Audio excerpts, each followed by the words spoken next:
बिना तथ्य प्रमाण रे पूर्व सरकार को दायी करिसेंती मुख्यमंत्री। निज दोष लुचाइबा बीजेडी उपरे आक्षेप, प्रमाण मागिबारु पछघुंचा देउछि शासक दल।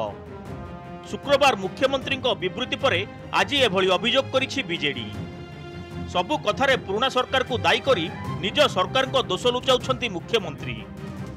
गतकालीर अभियोग उपरे कौनसी प्रमाण गृह रखि पारि नथिले। मुख्यमंत्री एही सस्ता और विवादीय बयान जोगु एसोपरी सरकारी चाकरी पाइथिबा अनेक परीक्षार्थी मनोबल भांगी जाइछि।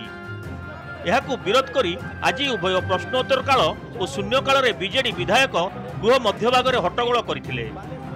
शून्यकाल रे मुख्यमंत्री एसओ चाकरी बिक्री विवृत्ति कथा उठाई रूलिंग दाबी कले विरोधी दल मुख्य सचेतक प्रमिला मल्लिक। मुख्यमंत्री एपरी सस्ता मंतव्य परिश्रम करी चाकरी पाइथिबा लक्ष लक्ष पिला प्रति अपमान बोली से कहिसंती। प्रश्न करिसंती जदि प्रमाण अछि 6 मास हला दोषी को गिरफ न करी मुख्यमंत्री काहीकि बसिसंती। खट्टीरे बसिथिबा परी गृहरे मुख्यमंत्री जो सस्ता वक्तव्य दैछंती ताकू गृहर विवरणीरू बाद देबाकू बीजेडी दाबी करिछि। माननीय मुख्यमंत्री को पचारिया चाहे जदि 20 लाख 30 लाख मिलुछि को दुकान में मिलुछि कोठी मिलुछि बाजार दया करी कहबे कि जो पिला माने परिश्रम करी ब्रिलियंट पिला माने पाइचंती चाकरी पाइचंती एसो चाकरी कहंतु जे कोनसी भल भल चाकरी लक्ष रु 1.5 लाख पिला चाकरी पाइचंती से पिला माने को प्रति एक अपमानजनक वक्तव्य।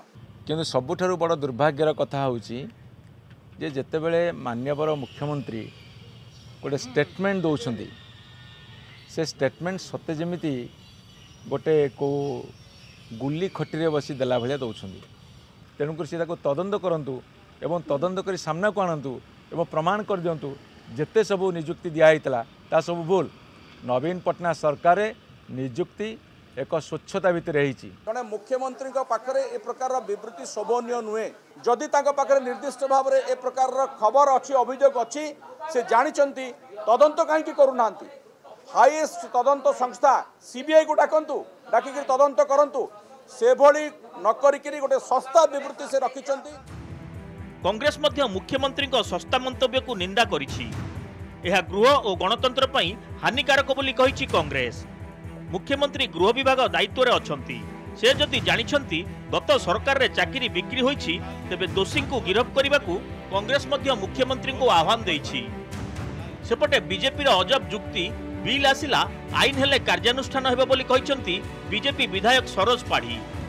मुख्यमंत्री जो लांच कथा पवित्र विधानसभा रे कही विवाद को आसिछंती से नहीं बीजेपी पाखरे कोनोसी संतोषजनक उत्तर नाही। जदि मंतव्य पॉलिटिकली जो मंतव्य दउतबे ताले विधानसभा भितर गृह भितर जो कहवा ताले पॉलिटिकली एटा नापसंद होती। जदि से गृह विभाग मुख्यमंत्री अच्छी से 6 मास हेलेनी जो मैंने जो कल्प्रिट अच्छी से अरेस्ट करूँ आम अरेस्ट कर चाहूँ। जदि एटा मंतव्य देवारे जो सस्ता मस्तव्य देवार ताले गृह हानिकारक हम नियम अपराध ना एने कहते कार्यानुष्ठान से अणाऊँच बिल बिल प्रावधान अच्छी जो मैंने आपको करेंगे मिसयूज करेंगे से 10 वर्ष पर्यंत कारादंड अच्छी। आग को कौन हेबो ओ कौन करिवे राज्यर बीजेपी सरकार एजाए स्पष्ट करिनांती। हेले बारंबार पुराना सरकार को दायी करिवार अपचेष्टा जोगु विवाद मुंडाइलेणी। सरकार रे केतेबेले किए कौन कहउछंती ताहा जानि पारु नाहंती बोली चर्चा हेउछि। भुवनेश्वर रु कैमरा पर्सन सरोज और संतोष को सह चिन्मय महापात्र और प्रियप्रीतम महांती रिपोर्ट नंदीघोष टीवी।